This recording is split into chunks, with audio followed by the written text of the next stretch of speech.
बच्चों, आज अध्याय 6 में हम अगला टॉपिक रसारोहण का अध्ययन करेंगे। पिछले वीडियो में पिछले टॉपिक में आपने पढ़ा था लेटरल एब्जॉर्प्शन क्या था, कि जब जल रूट हेयर से जाइलम तक पहुंचता है तो उसे लेटरल एब्जॉर्प्शन कहते हैं, पार्श्वीय परिपथ कहते हैं। लेकिन आज के वीडियो में हम देखेंगे कि रसारोहण क्या है। जैसे रूट हेयर से जल कहाँ तक आ गया, जाइलम तक, वो क्या है, पार्श्व परिपथ। ठीक है, अब जाइलम से ठीक है आगे जो है पौधों के शीर्ष तक और अन्य अंगों तक जो जल पहुंचता है, उस ऊपरी दिशा स्थानांतरण को ही क्या कहते हैं, रसारोहण कहते हैं। मृदा से जल रूट हेयर से होता हुआ, मूल रोमों से होता हुआ कहाँ तक, तने के जाइलम तक पहुंचता है।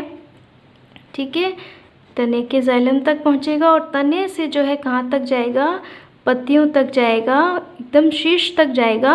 तो इस स्थानांतरण को हम क्या कहते हैं, ऊपरी दिशा स्थानांतरण जो है उसे एसेंट ऑफ सेप या रसारोहण कहा जाता है। क्लियर है। पौधों में जो जल का स्थानांतरण है वह जाइलम के जो तत्व है, विशेषकर वाहिका और वाहिनिका, ठीक है, ट्रैकिड और वेसल्स के द्वारा ही होता है। इसका एक प्रायोगिक प्रदर्शन किया जाता है, वो हम देखते हैं किस प्रकार होता है।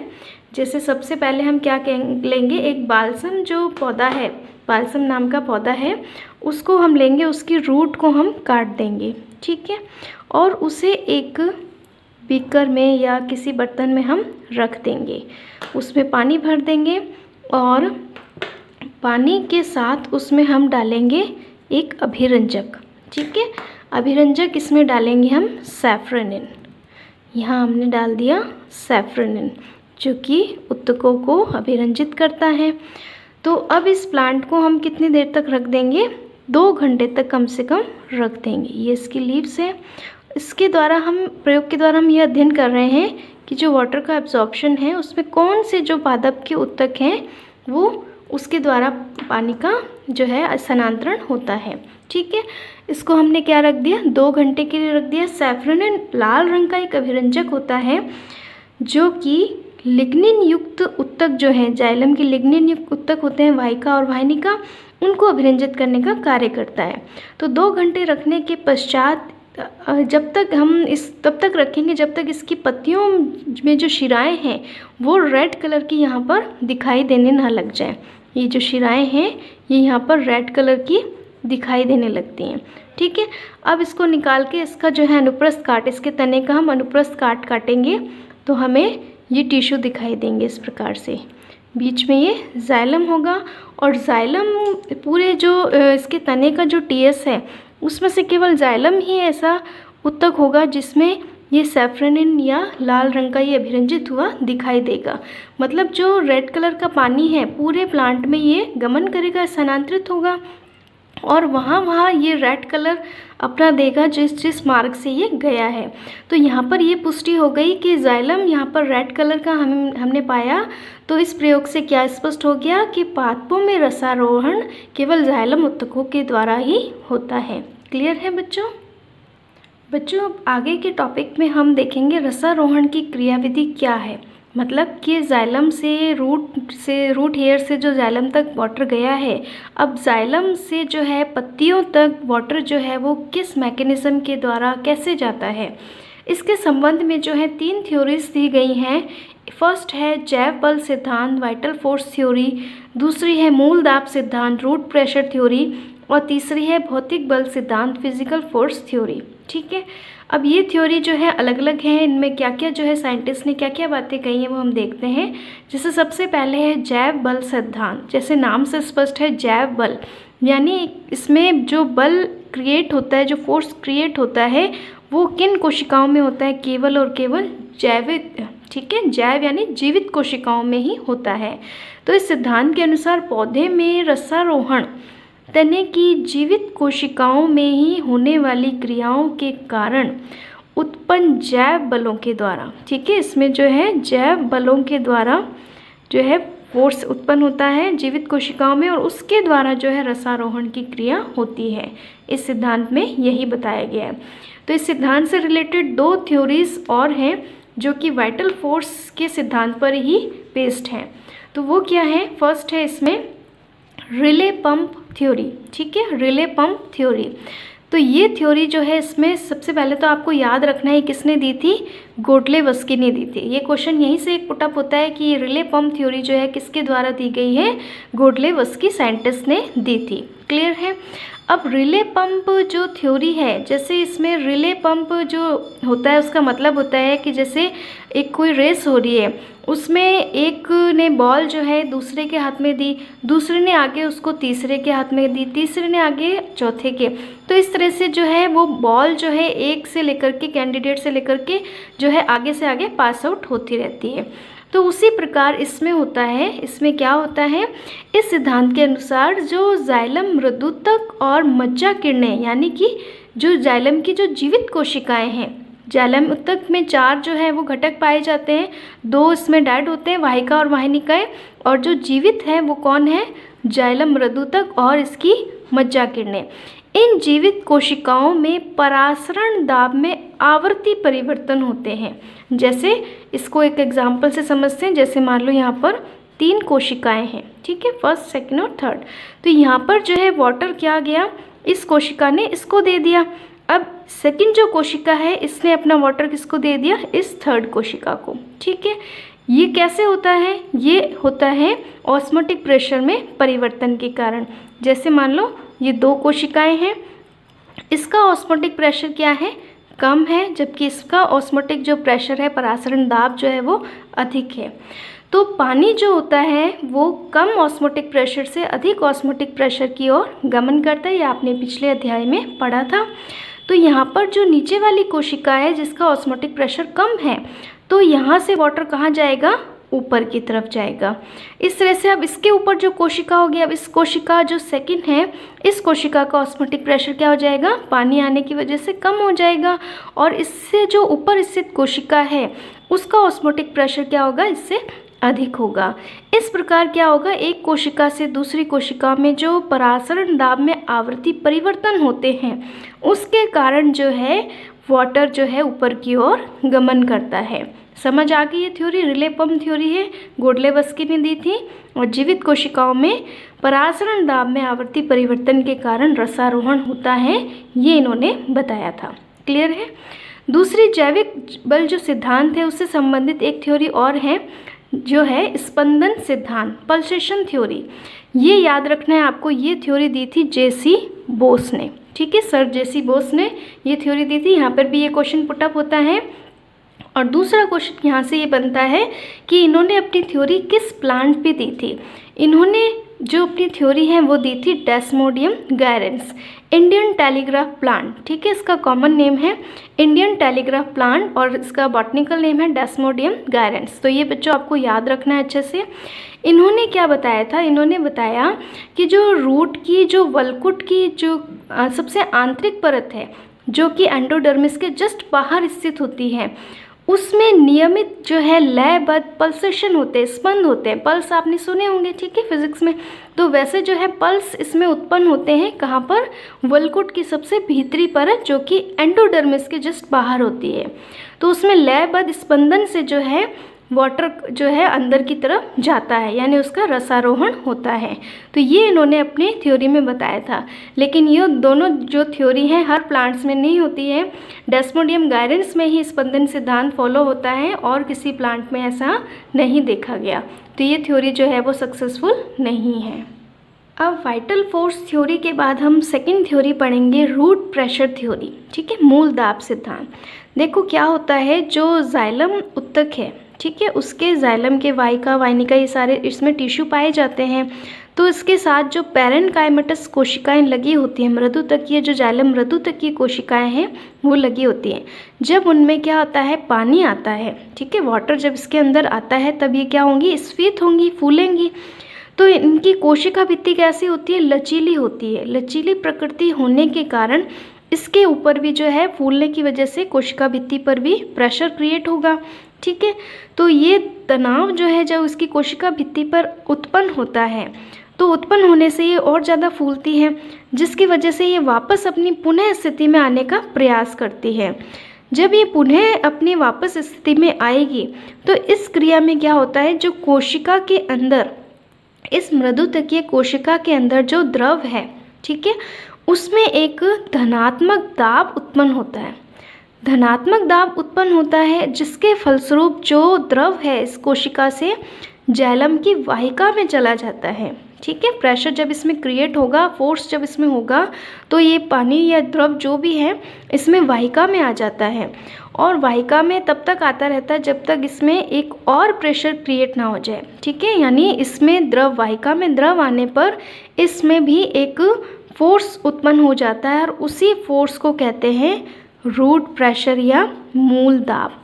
क्लियर है बच्चों? वापस से बता रही हूँ, जाइलम की जो पैरेन्काइमेटस सेल हैं जब वो पूर्ण स्फीत स्थिति में होती हैं तो उसमें उसके अंदर उपस्थित द्रव पर धनात्मक दाब पड़ता है, जिसके कारण कोशिका से द्रव, इस कोशिका से द्रव कहाँ आ जाता है? वाहिकाओं में आ जाता है और इस द्रव के कारण वाहिकीय जो तत्व हैं उनमें भी एक दाब उत्पन्न होता है जिसे रूट प्रेशर कहते हैं। ठीक है, धनात्मक दाब होता है, यानी हम मूल दाब को अगर सिंपली हम डिफाइन करें तो क्या है मूल दाब? जाइलम वाहिकाओं में उत्पन्न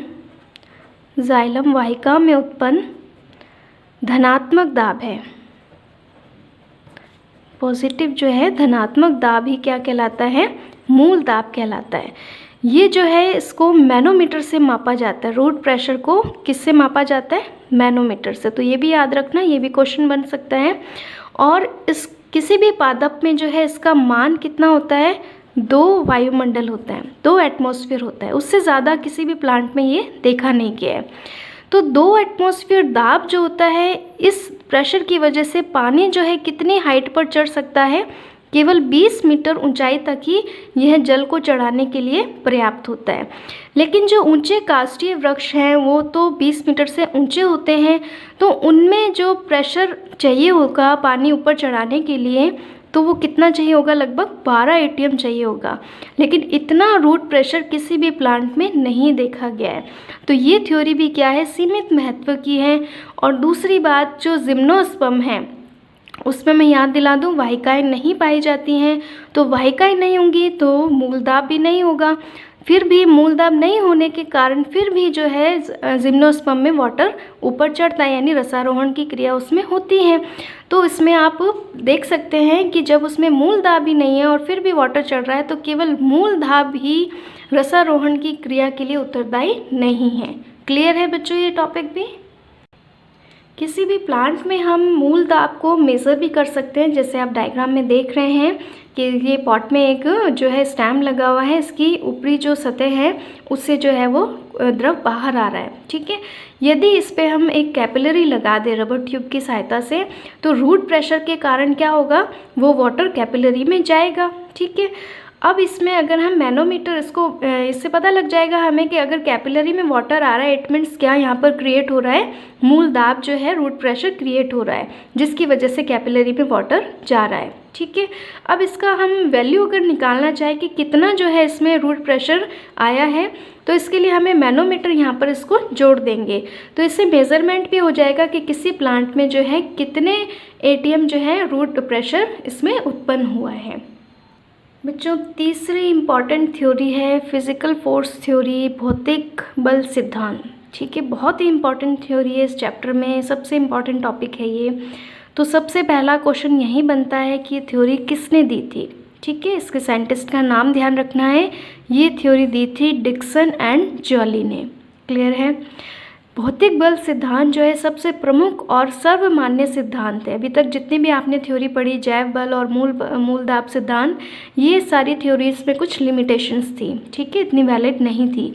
लेकिन जो भौतिक बल सिद्धांत है सबसे प्रमुख और सर्वमान्य सिद्धांत है। इस सिद्धांत के अन्य नाम भी हैं, कुछ अन्य नामों से क्वेश्चन आ जाते हैं, तो ये भी आपको याद रखना है। ससंजन तनाव सिद्धांत, ये भी इसी थ्योरी का नाम है। वाष्पोत्सर्जन कर्षण सिद्धांत, वाष्पोत्सर्जन खिंचाव सिद्धांत। ठीक है, इन तीनों नामों में से क्वेश्चन बन सकता है, तो कंफ्यूज नहीं होना है। तीनों नामों को आपको अच्छे से याद रखना है। अब बात आती है ये थ्योरी क्या कहती है। जैसे इसका नाम है भौतिक बल सिद्धांत, तो ये सिद्धांत यह कहता है कि रसारोहण की जो क्रिया है केवल भौतिक बलों के कारण ही होती है। इसमें किसी भी जीवित जो कोशिकाएं होती हैं वह भाग नहीं लेती।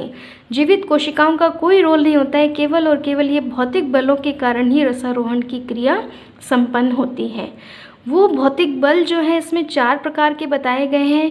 एक तो है केशिकीय क्रिया, कैपिलरी एक्शन, दूसरा है ससंजन बल, कोएसिव फोर्स, आसंजन बल, एडेसिव फोर्स, और वाष्पोत्सर्जन खिंचाव, ट्रांसपिरेशन पुल। ठीक है, ये सारे जो हैं 3 तो आपने उसमें पढ़े होंगे फिजिक्स में। कैपिलरी एक्शन क्या है, जो सरफेस टेंशन वाला चैप्टर उसमें आपने देखा होगा कि कैपिलरी जो है अगर उसमें वाटर में डिप की जाए तो पानी जो है पृष्ठ तनाव के कारण ऊपर चढ़ जाता है। ससंजन बल 2 समान जो है अणुओं के मध्य जो बल होगा वो ससंजन बल कहलाता है। आसंजन बल सतह और अणु के मध्य जो बल होगा आसंजन बल कहलाता है। और वाष्पोत्सर्जन खिंचाव अभी हम आपको बताएंगे। ठीक है, तो मेन ये 4 फोर्स होते हैं जिसकी वजह से वाटर जो होता है ऊपर की ओर चढ़ता है, यानी एसेंट ऑफ शेप होता है, रसारोहण की क्रिया संपन्न होती है। तो इसमें आप चित्र में एक देख रहे हो, ये आपको तना जो है दिखाया गया है। ठीक है, जिससे ये लीव्स लगी हुई है। तो इसमें हम देखते हैं किस प्रकार से संपन्न होता है। पौधों में जड़ों से लेकर के पत्तियों तक जल का एक निरंतर और अटूट स्तंभ होता है।